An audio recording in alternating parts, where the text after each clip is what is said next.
Hello students, मैं खालिदा आप सबको अपनी एनसीईआरटी साइंस चैनल में स्वागत करती हूं। आज मैं क्लास 6 की चैप्टर नंबर 15 पढ़ाऊंगी। इससे पहले हम लोग 14 अध्याय देख चुके हैं। जिसने नहीं देखे वह एनसीईआरटी क्लास 6 नाम से प्लेलिस्ट बना हुआ है चैनल पर, वहां से आप देख सकते हैं। चलिए शुरू करते हैं आज की क्लास। आज की क्लास है हमारे चारों ओर वायु, अध्याय 15। हम अपने आसपास देखते हैं कि वायु को तो हम देख नहीं सकते हैं, परंतु इसे अनुभव कर सकते हैं। कैसे अनुभव करते हैं? जैसे कि पतंग का उड़ना, या फिर पेड़ों की पत्तियों का खड़खड़ाती आवाज़, या फिर हम बाहर कपड़े सुखाने देते हैं टंगनी पर तो कपड़ा धीरे धीरे हिलते हैं। फिर है विभिन्न प्रकार की फिरकियाँ, फिर है वाद सूचक। इस प्रकार हम आसपास देखें कि वायु को तो देख नहीं सकते, परंतु इसको अनुभव कर सकते हैं। अब चलिए जानते हैं कि क्या वायु हमारे चारों ओर हर जगह उपस्थित है। इसका एक परीक्षण से पता करते हैं। सबसे पहले लेते हैं कि एक बाल्टी में पानी लेते हैं और उसे एक खाली बोतल को सीधा पानी में डुबाते हैं। तो ये खाली का बोतल पानी में नहीं डूबता है। फिर उसी बोतल को जब थोड़ा सा तिरछा करके डुबाते हैं तो पानी के बुलबुले ऊपर आते हैं। इससे यह पता चलता है कि बोतल में जो हवा भरा था वो बुलबुले के रूप में बाहर आती है और बोतल पानी में डूब जाती है।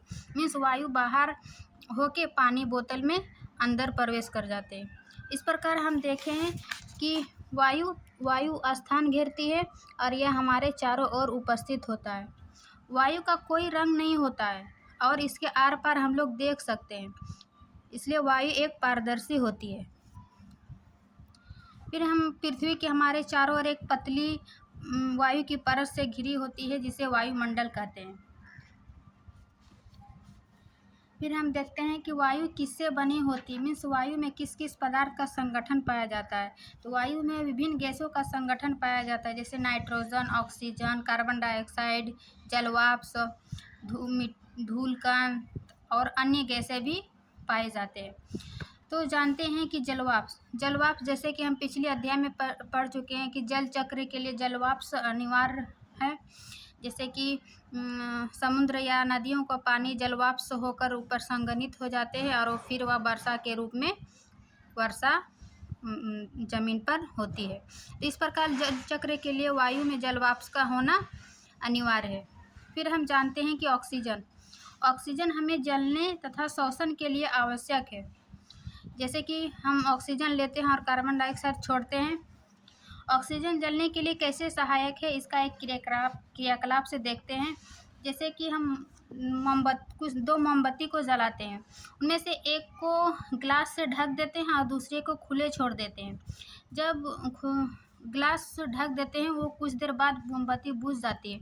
इससे यह स्पष्ट होता है कि जलने के लिए ऑक्सीजन चाहिए। जो ग्लास ढक दिए ऑक्सीजन उसमें प्रवेश नहीं कर पाती है और बाकी ग्लास में जो बाकी है वो ऑक्सीजन नाइट्रोजन गैस वायु में भरा हुआ है।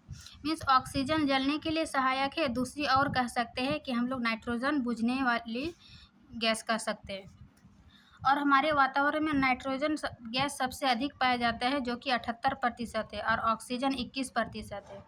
दूसरा और गैस कार्बन डाइऑक्साइड जो हमें श्वसन के लिए आवश्यक है, जो ऑक्सीजन लेते हैं और कार्बन डाइऑक्साइड छोड़ते हैं। कार्बन डाइऑक्साइड लगातार किसी वस्तु के जलने के कारण भी उत्पन्न होता है। जैसे वायु से ऑक्सीजन तथा कार्बन डाइऑक्साइड के विनिमय के लिए पौधा और जंतु एक दूसरे पर निर्भर है। फिर है धूल तथा धुआं। ईंधन तथा पदार्थों के जलने से धुआं भी उत्पन्न होता है और धुएं में कुछ गैस जैसे सूक्ष्म धूलकण जो प्रायः हानिकारक होता है। इस कारण जैसे कल कारखानों एवं चिमनियों से निकलने वाले धुआं को हम लोग देख सकते हैं। वायु में धूलकण हमें सदैव उपस्थित रहता है। इसका परीक्षण करने के लिए हम एक क्रियाकलाप करते हैं। जैसे कि अंधेरे कमरे में जिधर से थोड़ा सा भी सूर्य की रोशनी आता है उस किरण में उस वायु में रोशनी में हम लोग धूलकण देख सकते हैं। यह दर्शाता है कि वायु में धूल के कण भी उपस्थित होता है।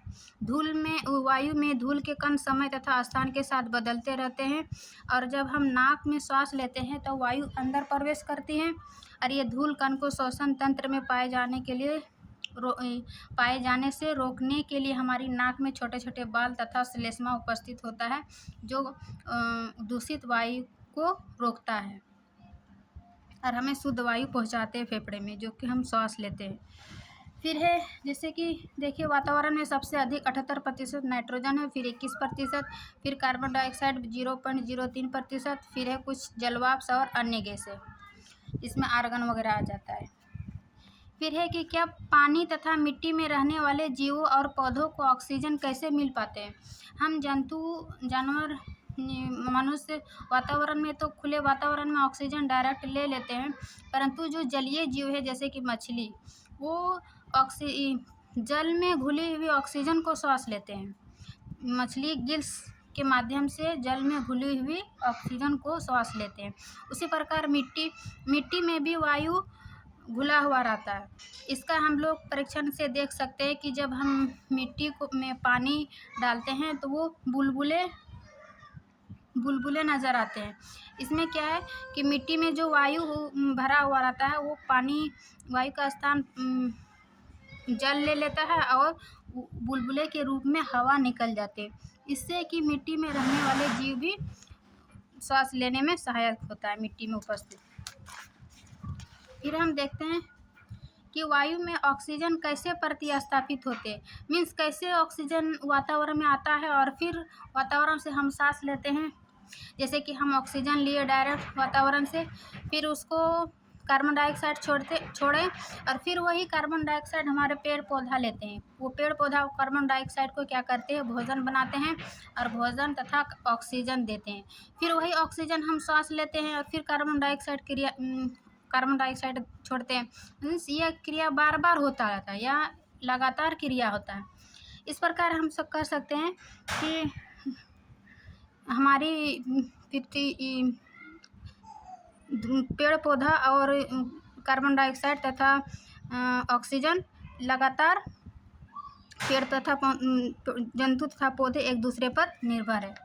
और फिर वायु का उपयोग देख सकते हैं कि पवन चक्की को घुमाने में, और पवन चक्की का उपयोग ट्यूबवेल से पानी निकालने तथा आटा चक्की को चलाने में होता है। पवन चक्की से विद्युत भी उत्पन्न करते हैं। फिर इसका उपयोग है जैसे पैराशूट में, हवाई जहाज़ में, फिर पक्षी, चमगादड़ तथा कीड़े वायु की उपस्थिति के कारण ही उड़ पाते हैं। और फिर जल चक्र में वायु एक महत्वपूर्ण भूमिका है। इस प्रकार हम वायु का उपयोग देखते हैं और इसी के साथ ये हमारा अध्याय समाप्त होता है। चलते हम अपने अभ्यास की ओर। अभ्यास में पहला क्वेश्चन है कि वायु के संगठक क्या है, मीन्स वायु में क्या क्या पाया जाता है। तो हम देखें कि नाइट्रोजन, ऑक्सीजन, कार्बन डाइऑक्साइड, जलवाष्प और धूल कण और अन्य गैसें वायु के संगठक है। फिर ये वायुमंडल की कौन सी गैस श्वसन के लिए आवश्यक है। तो ऑक्सीजन और कार्बन डाइऑक्साइड, हम ऑक्सीजन लेते हैं और कार्बन डाइऑक्साइड छोड़ते हैं। फिर है क्वेश्चन नंबर 3 कि आप यह कैसे सिद्ध करें कि वायु ज्वलन में सहायक होती है। तो हम मोमबत्ती वाला उदाहरण से समझ सकते हैं कि जब मोमबत्ती को ढक देते हैं तो ऑक्सीजन नहीं मिल पाती, जिस कारण वो मोमबत्ती बुझ जाती है। तो ये ज्वलन के लिए सहायक है। फिर है आप यह कैसे दिखाएंगे कि वायु जल में घुली होती है। जलीय जीव को श्वास लेने के लिए जल में घुली हुई ऑक्सीजन ही श्वास लेती है। इस प्रकार हम यह दिखा सकते हैं। फिर रुई का ढेर जल में क्यों सिकुड़ जाता है, कि रुई के बीच जो हवा भरी होती है और जब यह पानी में डाला जाता है तो हवा के स्थान जल ले लेता है और इस प्रकार यह सिकुड़ जाता है। फिर पृथ्वी के चारों ओर की वायु की परत क्या कहलाता है, वायुमंडल कहलाती है। फिर हरे पौधे को भोजन बनाने के लिए वायु के अवयव मीन्स घटक क्या है, कार्बन डाइऑक्साइड की आवश्यकता होती है और वो अपना भोजन बनाते हैं।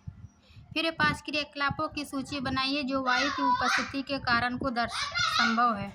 मीन्स कैसे पता चलेगा कि वायु है, जैसे कि पवन चक्की का घूमना, पैराशूट, हवाई जहाज, पक्षी, चमगादड़ तथा कीड़े वायु की उपस्थिति, ये सब हमें वायु की उपस्थिति को दर्शाता है। फिर ये वायुमंडल में गैसों के आदान प्रदान से पौधे तथा जंतु एक दूसरे को किस प्रकार सहायता करते हैं।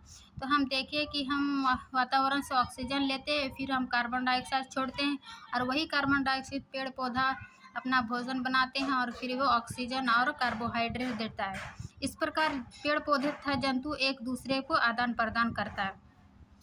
यह था अभ्यास। अब हम आपको शॉर्ट नोट्स की ओर दिखाते हैं। हमारे चारों ओर की वायु प्रत्येक स्थान पर मिलती है। हम वायु को देख नहीं सकते परंतु उसे अनुभव कर सकते हैं। आप लोग नोट्स बना के रख लीजिए। वायु के संगठक नाइट्रोजन, ऑक्सीजन, कार्बन डाइऑक्साइड, जलवाष्प। फिर ऑक्सीजन जलने में सहायक तथा श्वसन के लिए आवश्यक।